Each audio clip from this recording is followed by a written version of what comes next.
నా టైటిల్ వచ్చేసి నీ ప్రార్థన ఎట్లుంది, నువ్వు ఎవరి కోసం ప్రార్థిస్తున్నావు, నీ ప్రార్థన జీవితం ఎలా ఉంది.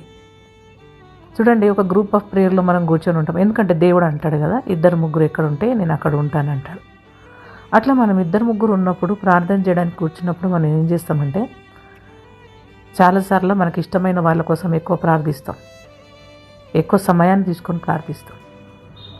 ఇష్టం లేని వాళ్ళ కోసం అయితే అసలు ప్రార్థన చేయమనుకోండి, మళ్ళీ అక్కడ అందరు సమానంగా కూర్చొని ఉన్నప్పుడు మన ప్రార్థన ఎట్లుండాలా, అందరి కోసం ఒకేలాగా మనసుతో ప్రార్థించాలి, అందరి కోసం ప్రార్థించాలి.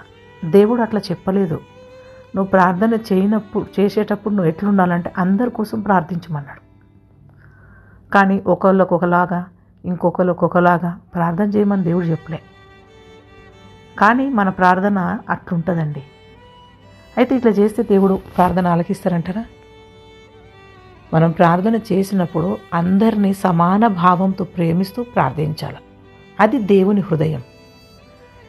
నీ హృదయంలో ఒకరికి ఒకలాగా ప్రార్థించాలి, ఇంకొకరికి ఇంకోలాగా ప్రార్థించాలని నీ హృదయంలో అలాంటి మనసు పెట్టుకొని ప్రార్థన చేస్తే దేవుడు వినడు.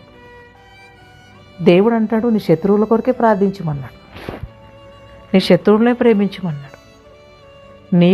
నీతో ఉన్న గ్రూప్లో ఉన్న పీపుల్ అందరు కూర్చొని ఉన్నప్పుడు వాళ్ళు నీకు శత్రువులు కాకపోయినా నీకు ఇష్టమైన వాళ్ళ కోసం ఎక్కువ ప్రార్థన చేసి, వాళ్ళు నార్మల్గా నీకు అంతంత మాత్రమే ఇష్టం కాబట్టి వాళ్ళకి తక్కువగా ప్రార్థన చేస్తే, ఇట్లా నువ్వు డిఫరెన్సెస్గా ప్రార్థిస్తే దేవుడు వినడు. నువ్వు ప్రార్థన చేసుకుంటే, నువ్వు ప్రార్థన చేసినప్పుడు అందరినీ సమాన భావంతో ప్రార్థించాలి, అందరి కొరకు ప్రార్థించాలి. ఎందుకంటే ప్రార్థనలో శక్తి ఉంటుంది కాబట్టి, మన ప్రార్థన దేవుని సన్నిధికి వెళ్తుంది కాబట్టి, మనం ప్రార్థన చేసినప్పుడు అందరినీ సమాన భావంతో ప్రేమిస్తూ మన హృదయ అంతరంగంలోంచి వాళ్ళ కోసం ప్రార్థన చేయాలి.